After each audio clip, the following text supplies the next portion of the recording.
Go ahead, sit down. I gotta stand and point and talk. I'm animated. No. All right, guys, thanks for having me. Bruce McKeown. Fred talked about Class 1 Model Works a bunch. I have known Stephen Priest for quite a few years. He's a longtime Santa Fe employee. He branched off from that. He's been a publisher. He's made other models for sale. Some of his books he's published, I got some of my photographs in them. I'm still proud to say that.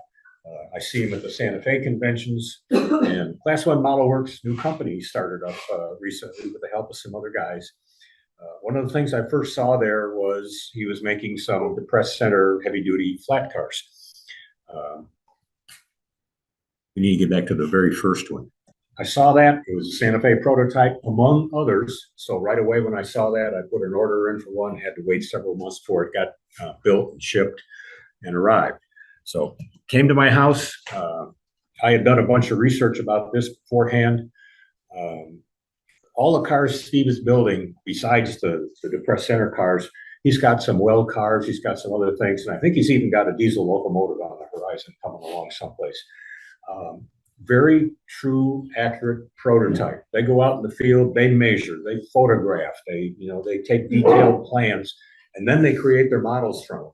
In the case of the Class 1 for the depressed center flat cars, of all the different railroads, each one is unique to that railroad. Some of even the simple things that he has modeled in there. Jack pad, for example, on the Santa Fe car, it's kind of a trapezoid shaped thing with flat bottom. On some of the others, it's curved. And if you want one from that particular railroad, you can be assured that those features represent that railroad. The style of brake wheel, for example, will it telescope up and down or is it fixed? That's all indicated on his projects. Santa Fe car is a one of a kind. They bought one of this flat car for their inventory. They bought it back in 1953. It arrived as a kit. And I would like to see the box it comes in, and I'd like to see the shelf at the hobby shop that you could put this kit on. The Topeka shops, which is very big for Santa Fe, constructing and modifying and maintaining freight cars, is where they put it together. All the parts came. The whole bed of the flat car, of course, is one-piece casting, the trucks, the brake equipment, everything is in there that the Santa Fe put together for their car. That's the model right out of the box. The truck's not so prototypical, but it's a nice clean model. It's an exact model, and it's very good. I modeled in 1967. This was built in 1953. It lasted well past the 60s in service on the Santa Fe. One thing that came along and became pretty obvious right in the beginning was it was a manufacturing defect, and you can see it in this photograph. The ends are cocked up a little bit. They're not level, matching the deck of the flat car there or the rails they're going to ride on. And initially on mine, this caused a tracking problem because the trucks also were cocked up with it. And the first thing I did is just loosen the screws into the bolster a little bit to give the trucks a little more flexibility. It sort of solved the problem, but the problem became apparent going through a curve or through a turnout. Sometimes the lead wheel, the lead axle on the lead truck, if it's like going that way, would sometimes lift itself up and over the rail and you'd have a derailment.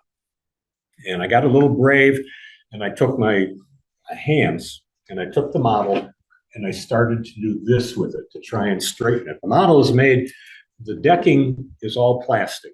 The frame and everything is a cast piece of metal. So I just tried to bend it back to level, and the amount of pressure I put on it didn't do it. And I was afraid to go a little harder than that for fear I'd break and damage the model. Well, it was right about that time Steve Priest came out with a video. You can find it on YouTube. I don't know if there's a link on his website or not, saying this is how you fix the car. And you just bend it.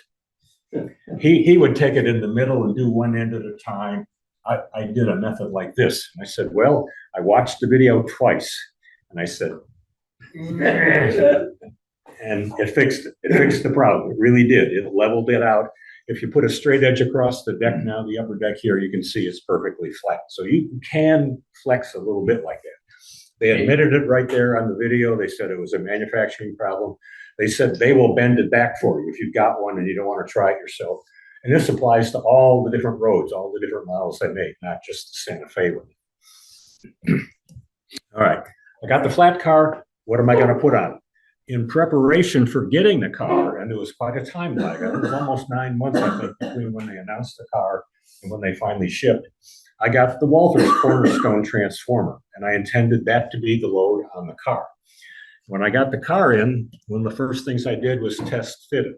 I built up the transformer already. The transformer is basically that rectangular square box in the middle. Those are cooling radiators for the system there. And I didn't glue those on yet. The first test fit I did was both radiators mounted to the transformer, set on the flat car, and the space between the bottom of the radiator and the flat car deck was a few HO scale inches. And I figured, well, that's going to be a little tight. So I said, I'll mount the transformer by itself. And by the way, this is up here, what we're talking about. Mount that by itself, and we make a separate shipment for the radiators. I would have to do that anyway, because besides the two end radiators, there's a side one that goes on there that would stick way out from the side of the car, and no realistic expectation would it have any clearance on your railroad. So that's the way I was going to mount the car, finish it that way. Separate shipment, and I'll talk about that. I acquired the transformer early. It was a little later, after the cars were being developed, that Steve Priest said, okay, I'm going to make some loads too. And he now markets 2 styles of transformers that go on the car and several other big loads that would require a car of this type to ship. So, but I decided I'm going to stay with the one I already had instead of going for something else. All right. I got a picture. It's on the next slide, actually, but there was a base that was prepared to ship the transformer on it. You can see it on the model here. That was going to be how I was going to mount it to the car.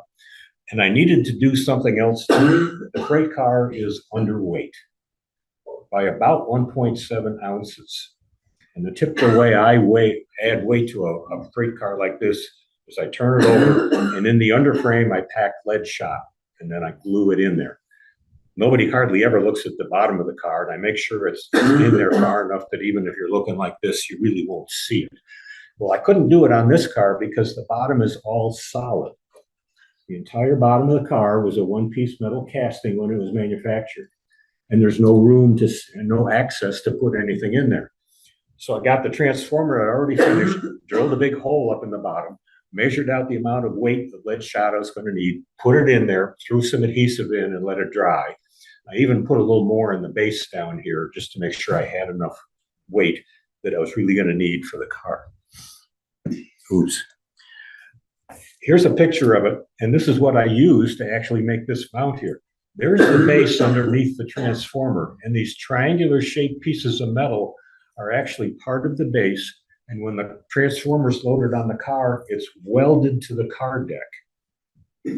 And that was typically the way they did these kind of things here. They would weld pieces to the deck, they would put attach points on it, and then grind them off or use an acetylene torch and cut them off later in life.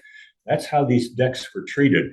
And that's another video Stephen put out about this. You can find it on YouTube, is how to utilize and how to weather the deck and make it look used.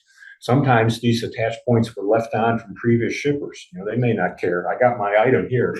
The heck with what's left on the flat car. Let the railroad deal with it. So there's the base that mounts on it, and rods to stabilize and make sure the transformer doesn't wiggle and wobble around a lot. So there's a separate base. There it is under there before I painted it. And that's how it's attached to the freight car. So in the base and in the transformer, that's where the weight came from. All right, those attach points, just pieces of styrene, a hole drilled in it, painted, and glued onto the deck with a few extras left on there representing some previous shipment. Wasn't going to be in the way of the transformer, so it was okay. And there's a photograph after I got it all put together. And right here is the car. You can actually see it there. A couple more pictures. There's one side mounted on the car on the railroad. The other side, two big sides to the transformer. Anybody ever seen one of those? Anybody know what that is besides Mike? Impact recorder. Yes, it is. That's exactly right. The Santa Fe had a name for them. They called them clock boxes. And the way the thing worked is if you had a shipment that could have been sensitive to impact or jarring or any unusual circumstances that could damage it, it would record when it happened. And if you knew when it happened, you could go back to which railroad, which freight yard, which train that particular shipment was on, and be able to identify who did it, kind of point the finger if that's what they had to do. Just a simple little box, that's all it is, and it mounts. Some of them said they screwed them, some said that depending on the deck, they could just do a couple spot welds or just strap it in place, but it's an impact recorder. Now, this has been a mystery. I talked to several guys here. I've talked to a bunch of my Santa Fe friends along the way. They said, you need to put more stuff on this flat car. It's nice and clean at the ends, but you could use that for shipping something. Now, going back, remember that one picture I showed you in the beginning of the transformer mounted on the flat car, the black and white picture? Nice, clean shipment. All it was on that flat car was the transformer itself. Well, that's what I started with. I didn't have these items on the end. But in the Walters kit, there's these things called bushings. Why it's a bushing, I don't know, because that's where the wires going in and out of the transformer connect to. And that could be part of the shipment. So I took those out of the kit box. I didn't do anything with them originally. I just took them out of the kit box, finished them up, built some crating for it out of styrene and some wood, basswood strips, that word, and made crates for it, and then mounted them on the car, which is the current configuration here. So that pretty much completed the heavy duty flat car with the transformer on it.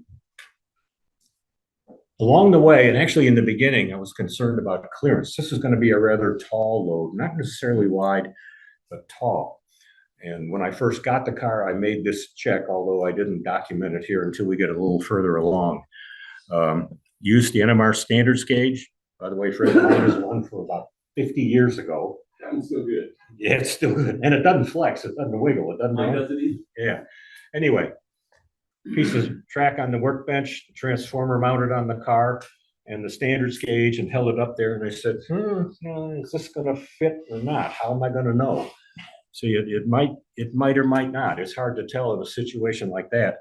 So what I did is I just traced the standards gauge on a piece of cardboard, cut it out, and I even left room. That little gap there is exactly the height of the rails over the ties, over the workbench, and put it up like that. And sure enough, I was assured that the transformer was going to fit and make it through any clearance issue.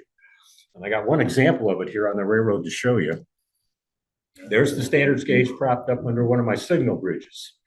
And you can see that everything is just about touching everywhere. So it's like about the minimum standard you could expect. And you put the car under there, but because it fit within the standard profile, I knew it was going to be all right. There can be some exceptions to things like this you think of. These are rather generous curves I have on my railroad, fortunately. If you get a tighter or shorter radius curve, and you get a longer freight car, like some of the 86-foot box cars or 89-foot flat cars that you can find out there these days, on a sharper curve, there's a lot of overhang to the inside of the curve. And even with generous or with the standard NMRA clearance, you may not have clearance between buildings, scenery, or structures or whatever you may have there. So it is kind of important to be concerned about clearances if you're doing something other than a plain vanilla freight car. All right, the other part of the shipment, the radiators. Buyer wants the radiators, the factory wants to ship the radiators too. Like I said before, I decided there wasn't enough clearance on the main car here, on the depressed center flat car, to get the radiators that would go on the ends, so they became part of the shipment. And of course, the big radiator that would go on the side of the car, that had to be done too. Intermountain makes Santa Fe flat cars, correct for my railroad, but I did a few things to kind of get it ready. The trucks under it, I couldn't identify. I think there were some basic variety of a Bettendorf truck. This particular class of Santa Fe flat car had Barber S2s under it. So off came the whatever they were that Barber S2s went on. Couplers, I put scale head couplers on it, which also something to point out on Stephen's car. He had pretty much a scale head coupler on his car, but it didn't have that little glad hand or whatever you want to call it underneath. They were cut off or they were never put on in the first place. So I put a regular Katie scale head on that did have the little glad hand, so uncoupling would be feasible. back when the car was produced, and that's the configuration, it was produced in Santa Fe, had periods after their reporting mark letters. They had A period, T period, S period. Had to get rid of those, check the reweigh and repack data information, and some weathering the car to make it look like it's a used freight car. There's a photograph of how I do weight under a car like this when it's substandard for weight. And this one was underweight too by 1.8 ounces for the size of the car. It needed to weigh a little more. So there's the lead shot mounted in and around the frame, adhesive on it, let it dry. And then when you come by and you weather it, if you do anything to the bottom of your cars, it kind of disappears. And that's the car ready to have the load put on it. And there's the load on in a kind of a sterile picture there. Several different things. Between the radiator panels, I've got wooden staves put in so that they don't rattle and bang and damage each other. It's got metal strapping to hold the radiator unit together itself and strapping to hold it to the car. And in the case of the tall unit, some more rods there to stabilize it also so it doesn't wiggle around on the car while it's in transit. Put it on the railroad, it looks like that. And you put the two cars together right there, that's what it looks like. And the whole project's complete. I've got the depressed center flat car with the shipment of the transformer and the bushings and the radiators that go with it. Okay. Santa Fe, like some other railroads, varies in how they do things sometimes. I talked to some of my Santa Fe buddies along the way, and they said loads like this, subject to movement, fragile, other circumstances that may apply, large, oversized loads sometimes, they wanted them placed in a freight train more than 5 cars behind the locomotive, but no more than 10 cars behind the locomotive. Other railroads have different procedures, and I know I've talked with Mike several times to learn about things like this and AAR loading. He mentioned some railroads want this car right behind the engine so that the crew can keep an eye on it to see if there's anything happening to it. Or in the days when cabooses were around, right in front of the caboose, so the folks in the caboose could keep an eye on it, make sure the load didn't shift, make sure nothing adverse happened to it or was about to happen to it when they should stop the train and investigate perhaps. So I put mine, when I run it on the railroad, I make sure it's at least 5 and no more than 10 cars behind the locomotive. And I put together a little tiny video here. This is in one train. I was running this, about 65 cars on this train I was running this day on my railroad. There it is coming by with some 1967 big horsepower units, 6 freight cars, and there's the shipment of the transformer and the radiators and the bushings all rolling down the rails. I thought it looked pretty good when it was all done. Last slide, you can go to the Class 1 Model Works website. You can find out things about the background about how these cars were made, the work they did to make the model for it there, information about the manufacturer. And the last one there, mounting the loads. One Steve talks about how to make the deck looks like it's been used or is in use. The way they welded things on or the way they drilled holes in it. They would actually drill holes, I found out, in the decks of these cars to make attachments with rods, with nuts and bolts and things like that. They actually got used quite well during their lifetime. And the one that's not up there, the one about how to bend it if you get a bent one. I would hope once they discovered the problem with the bending, that all the stock they had that had not been sold and shipped, that they would go every day and they would fix all those. I don't know if they did or not, but the fix is really easy. Once I got brave enough to put enough pressure on it, it worked all right.